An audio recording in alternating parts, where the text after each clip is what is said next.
साकिर ने भी बयान किया, इसी नुक्ता को इमाम सुबकी ने भी बयान किया, इमाम इब्न अकील अल-हम्बली से भी बयान किया, और वो फरमाते हैं कि सिर्फ कब्र अनवर और रोज़ा अक़दस का वो खित्ता ज़मीन जो आका अलैहिस्सलाम का जसद मुबारक आराम फरमा है, वो सिर्फ काबा से अफजल नहीं, वो कहते हैं इजमा ये है कि वो अल्लाह के अर्श से भी अफजल है, वो अर्श इलाही से भी अफजल है। वो कहते अन्नहा अफदल मिनल अर्श, कि हुजूर के जसद पाक के साथ मस होने वाला जमीन का टुकड़ा अर्श इलाही से भी अफजल है। इमाम नववी बयान करते हैं, इमाम नववी तसरीह करते हैं, बड़ी लतीफ़ बात करते हैं। वो कहते हैं अल्लाह की शान देखिए, यूं तो आसमान, उलमा ने एक बहस ये भी की कि ज़मीन अफजल है या आसमान, ये भी बहस की। अब मैं उस बहस में नहीं जा रहा, उसका आखिरी नुक्ता इमाम नववी की ज़ुबान से बयान करता हूँ, साहिब रियाज़ुस सालिहीन। तो इमाम नववी फरमाते हैं उनका मौक़िफ़ है कि आसमान अफजल है ज़मीन से, और वो फरमाते हैं कि जुमहूर उलमा का कौल ये है कि आसमान ज़मीन से अफजल है सिवाय उस खित्ता अर्ज़ी के जिस पर आका अलैहिस्सलाम का रोज़ा अक़दस है। अब यहाँ आपने देखा, ये भी फजीलत मकानी की बात थी। अब फजीलत मकानी की इस पूरी गुफ्तगू के बाद इमाम कुस्तुलानी जो शारे बुखारी शरीफ है, 3 शुरू हैं दुनिया में मोतमद और मोतबर तरीन, जिनको पूरी दुनिया में कबूलियत आम मिली, और हर अहले इल्म और हर शेख और हर आलिम के सामने सही बुखारी के लिए 3 शुरू होती हैं। एक इमाम अस्कलानी की फतहुल बारी, एक इमाम कुस्तुलानी की इरशादुस सारी, एक इमाम ऐनी की उम्दतुल कारी। ये वो शारे बुखारी हैं इमाम कुस्तुलानी, और अल मवाहिबुल लदुनिया के मुसन्निफ भी।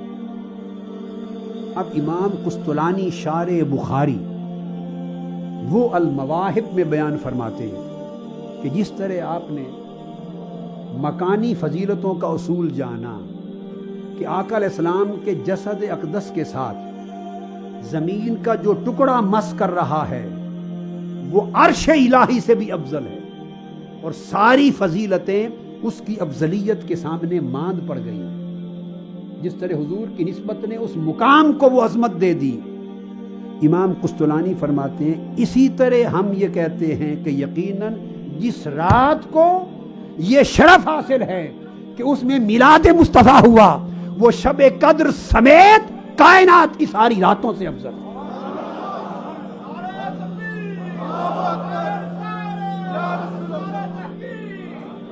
वो फरमाते हैं कि वो लैलतुल क़द्र से भी अफजल है, लैलतुल क़द्र से भी अफजल है, जिस रात को हुजूर की शब विलादत होने का शरफ हासिल हुआ। और वो बयान करते हैं अन्ना लैलत मौलिदिही सल्लल्लाहु अलैहि वसल्लम अफ़दलु मिन लैलतिल क़द्र मिन वजूहिन सलासा। फरमाते हैं 3 असबाब हैं इसके। कितने दलाइल? एक तो वो जो मैं दे चुका आपको, वो ज़ौकी दलील थी। इमाम कुस्तुलानी बयान करते हैं 3 इल्मी दलाइल, और एक्चुअली कई और दलाइल भी हैं, यहाँ उन्होंने 3 बयान किए, मैं उन्हीं 3 का जिक्र कर रहा हूँ। और वो ये कहते हैं, एक आम ख्याल लोगों को ये गुजर सकता है कि जी लैलतुल क़द्र में कुरान उतरा, उससे बढ़कर कौन सी रात हो सकती है, उससे बढ़कर कौन सी रात हो सकती है। इमाम कुस्तुलानी जवाब देते हैं, अब ये मैं नहीं जवाब दे रहा, कोई ये ना समझे कि ये एक तसव्वुर या अकीदा मोहब्बत पर मबनी आज कल लोगों ने घड़ लिया या हिंदुस्तान से इसने जन्म लिया। नहीं, अगर कोई ऐसा सोचे तो उसकी कम इल्मी होगी, उसे मुताला करना चाहिए किताबों का, और ज़ख़ीरा इल्म जो 1200 साल 1400 साल का है उसे खंगालना चाहिए।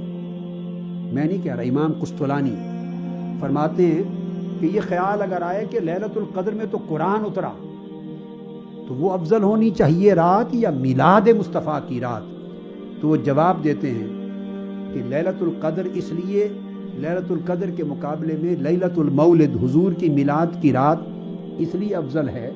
وہ کہتے ہیں کہ بھائی شب قدر جو قرآن اترا، قرآن تو عطیہ ہے جو مصطفیٰ کے صدقے سے ملا. قرآن تو اللہ کا عطیہ ہے، عطا ہے جو صدقہ مصطفیٰ سے ملا. اگر حضور مبعوث نہ ہوئے ہوتے، اس دنیا میں حضور تشریف نہ لائے ہوئے ہوتے، تو کس کو قرآن ملتا؟ کس پر قرآن اترتا؟ یہ عطیہ کس کو نصیب ہوتا؟ اور لیلۃ القدر، شب قدر کیسے بنتی؟ ارے وہ قرآن کو شب قدر کی خاطر تھوڑا اترا ہے، وہ قرآن حضور پہ اترا، تو وہ اللہ کی عطاؤں میں سے ایک عظیم ترین عطیہ ہے. ارے جو عطیہ جس رات میں اترے وہ تو افضل ہو، اور جو اس عطیہ کا واسطہ اور وسیلہ اور سبب ہے جس رات وہ خود تشریف لائے، اس کی عظمت کا عالم کیا ہوگا.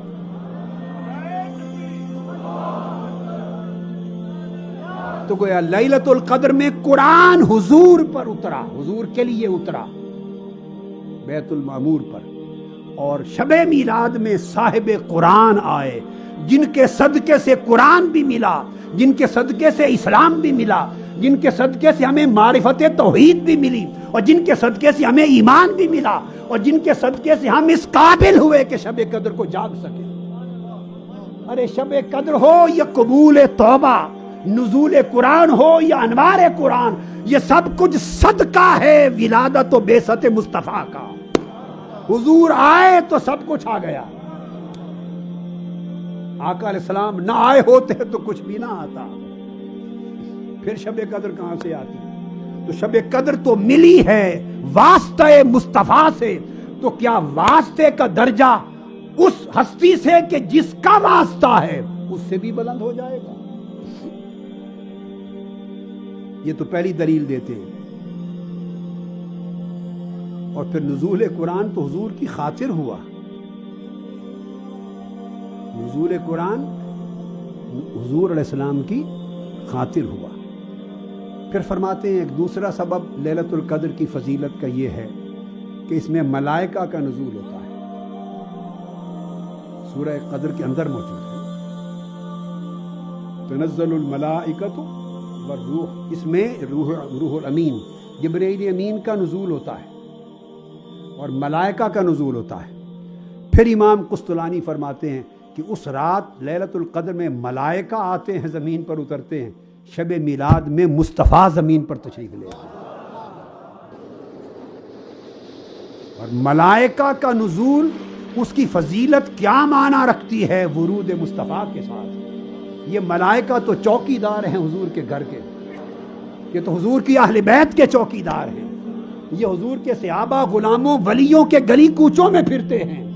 حضور کی امت کا ولی سویا ہو تو ملائکہ اس کے سرانے اور اس کے پائیں کھڑے دعائیں کرتے ہیں. ملائکہ حضور کی امت کے صالحین کے لیے دعا گو رہتے ہیں. ملائکہ مجالس سے ذکر کو ڈھونڈتے گلیوں کوچوں میں پھرتے ہیں. جہاں حضور کے امتی اللہ کا ذکر کر رہے ہوں ان کے ساتھ بیٹھ جاتے ہیں.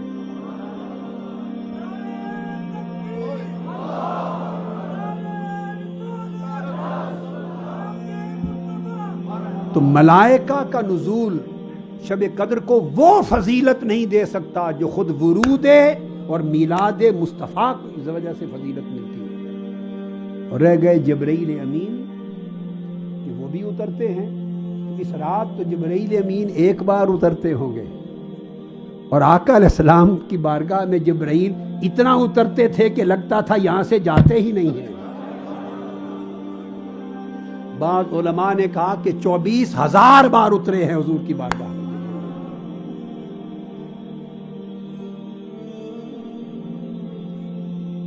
تو جس رات حضور کا ورود ہوا وہ رات شب قدر سے افضل ہے جس میں ملائکہ کا ورود ہوتا ہے.